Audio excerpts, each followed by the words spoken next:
Indian சினிவே தயாரிப்பு நிறுவனத்தின் நிறுவனரான தயாரிப்பாளர், நடிகர், கலைமாமணி சேது கருணாஸ் அவர்களை வாழ்த்துரை வழங்க வரவேற்கிறோம். எல்லாருக்கும் வணக்கம். இந்த சல்லியர்கள் திரைப்படத்தினுடைய இந்த அறிமுக விழா கூட்டம் ஏற்கனவே இதே அரங்கத்தில் ஒரு 6 மாதங்களுக்கு முன்பாக இசை வெளியீட்டு விழா நடத்தினோம். அதை கடந்து ஒரு படத்துக்கு அடுத்து இன்னொரு நிகழ்ச்சி, இசை நிகழ்ச்சி, அந்த ஒரு ட்ரெய்லர் மறுபடி ஒரு காட்சி பிரத்யேகமாக ஏற்பாடு பண்ணதுக்கு ஒரே அடிப்படை காரணம், அண்ணன் சீமான் அவர்களை வைத்து இந்த படத்துக்கு ஒரு அறிமுக கூட்டம் நடத்தணும் அப்படிங்கிற என்னுடைய முழு விருப்பம். எந்த மாற்று கருத்து கிடையாது. நான் ரொம்ப வருஷமாக சினிமாவில் இருக்கேன், உங்களுக்கு தெரியும். அண்ணன் கூட நிறையா ஒர்க் பண்ணியிருக்கேன், பழகியிருக்கேன், ஒன்றா இருந்திருக்கேன். அதையெல்லாம் கடந்து இன்றைக்கி நம்ம திரையுலகத்தை சார்ந்த நடிகர் போண்டாமணி அவர்கள் மறைஞ்சிட்டார். இந்த தருணத்தில் இங்கே இருக்கக்கூடிய அத்தனை ஆத்மாக்களும் அந்த ஆத்மா இறைவனுடைய சாந்தி அடைய ஒரே ஒரு நிமிடம் மௌனஞ்சலி செலுத்தும் மாதிரி இங்கே வந்திருக்கக்கூடிய இந்த படைப்பினுடைய இந்த படத்தை நான் எடுக்கணும் அப்படிங்கிறதுக்கு எனக்கு முதல்ல திட்டு அவர்கள் கூட்டிகிட்டு வந்தது அண்ணன் ராவணன் அவர்கள். இவர் பரமக்குடியில் இருக்கார். ரொம்ப சராசரியான ஒரு சாதாரண ஒருத்தர் தான், பெரிய வசதி வாய்ப்புகள்லாம் கிடையாது. ஆனால் இந்த படம் எடுப்பதற்காக முதல் முன்படமாக 10 லட்சம் ரூபாயை முதல் முறையாக கொடுத்து இதை துவக்கி வைத்தது இவர் தான்.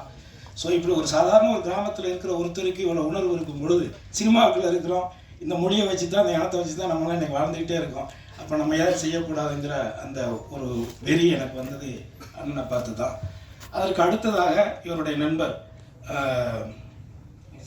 நேசமணி அண்ணன் அவர் வெளிநாட்டில் இருக்கார்.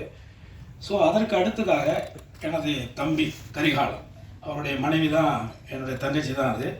ஸோ அவன் தான் நீங்கள் பண்ணுங்கள், நீங்கள் நமக்குன்னு இந்த மாதிரியான படைப்புகளை, தமிழர்களுடைய மறைக்கப்பட்ட வரலாறுகளை வரக்கூடிய கால சந்ததிகளுக்கு எடுத்து சொல்லக்கூடிய ஒரு காரியத்தை நீங்கள் செய்யுங்க, அதுக்கு உங்களுக்கு நான் கூட இருக்கிறேன் அப்படிங்கிற ஒரு உத்வேகத்தை கொடுத்து இந்த நிமிடம் வரை எனக்கு உறுதுணையாக இருக்கக்கூடிய எனது தம்பி கரிகாலனுக்கு இந்த நேரத்தில் நன்றியை தெரிவிச்சுக்கிறேன். அதுக்கு போல் இங்கே வந்திருக்கக்கூடிய எனது தம்பிகள் தாமோதரன், கோகுலர், அதுக்கப்புறம் இயக்குனர் பொன்ராம் அவர்கள், அப்புறம் எனது நண்பர் இயக்குனர் கௌதம் அவர்கள் என்னுடைய அழைப்பின் பேரில் இங்கே கலந்துக்கிட்டதுக்கு என்னுடைய நன்றி. அடுத்து என்னுடைய தம்பி தெலுங்குக்காரன் நம்ம சிவா, அவன் ஒரு படம் பண்ணியிருக்கிறான். அந்த படத்தை பெரிய நல்ல கேரக்டர் நான் நடிச்சிருக்கிறேன். அது பிப்ரவரி மாதத்தை அதையும் வெளியிட போகிறோம். அதுவும் ICW தான் ரிலீஸ் பண்ணோம். அடுத்து எனது நீண்டகால நண்பரும் எனது அருமை அண்ணனுமான தேனப்பன் அவர்கள், அதுக்கப்புறம் நடிகர்கள் 2 பேர், மகேந்திரன் தம்பி 2 பேருமே நல்லா இதில் குறிப்பாக ரொம்ப நல்லா நடிச்சிருக்கிறாங்க. நீங்கள் படம் பாருங்கள்.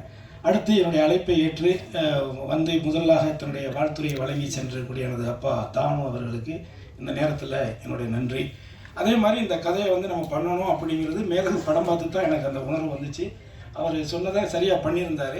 ஸோ அவர் என்ன கேட்டாரோ அதை நான் சிறப்பாக ஒரு தயாரிப்பாளராக அவரை செஞ்சு கொடுத்துருக்கேன். அவரும் நேர்மையாக உண்மையாக இந்த படத்துக்கு உழைச்சிருக்காரு, ஒர்க் பண்ணியிருக்காரு.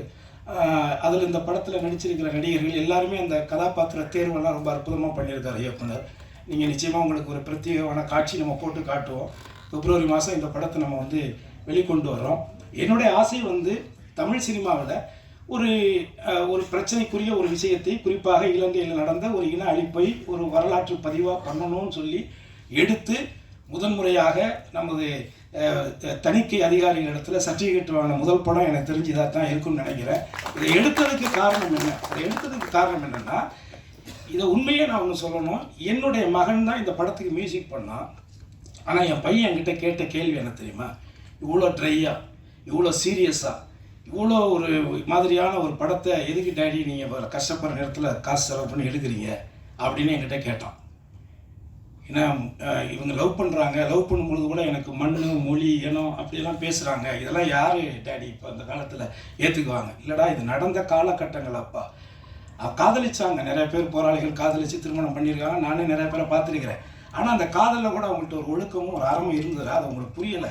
உனக்கே 21 வயசு பையன், உனக்கே தெரியலைன்னா நான் என்னடா பண்ணுறேன் பொழுது அடுத்த தலைமுறைக்கு சுத்தமாக இது தெரியாமல் போயிருமேங்கிறக்காக தான் எடுத்தேன். ஆனால் அப்போ என் பையன்கிட்ட ஒரே ஒரு வார்த்தை சொன்னேன், தம்பி அப்பா வந்து நிறையா காசு பணம்லாம் அவனை சேர்த்து வைக்கலாம், அது ஃபீல் பண்ணாத. ஃப்யூச்சரில் நீ நடிகராக எப்படியோ ஒரு இடத்துல ஒரு ஆள் ஆயிடுவேன். அப்படி ஆனாலும் கூட வரக்கூடிய காலங்களில் நடிகர் கருணாஸோட பையன், எம்எல்ஏ கருணாஸ் பையன்லாம் சொல்கிறத விட இந்த சல்லியர்னு ஒரு படம் எடுத்தானே அவனோட புள்ளன்னு உனக்கு ஒரு அடையாளத்தை என்னால் உருவாக்கி கொடுங்க, இதான உனக்கு நான் கொடுக்குற சொத்து அப்படின்னு தான் நான் அவன்கிட்ட சொன்னேன். உண்மையில் அந்த உணர்வில் தான் இதை நம்ம செஞ்சுருக்கிறோம். எல்லாருமே நமக்கு என்னன்னு போயிட்டோம்னா வேறு யார் தான் செய்கிறது அப்படிங்கிறது. அதாவது இது நம்ம நாடு, அது நம்ம ஊர், தமிழ்நாடு நம்ம ஊர். இந்த ஊரில் எல்லாரும் வாழலாம், ஆனால் ஆள்பவன் தமிழனாக இருக்க வேண்டும். அதற்கான சீமானவர்களை உரையாற்ற வருக வருக என்று நான் வரவேற்கிறேன்.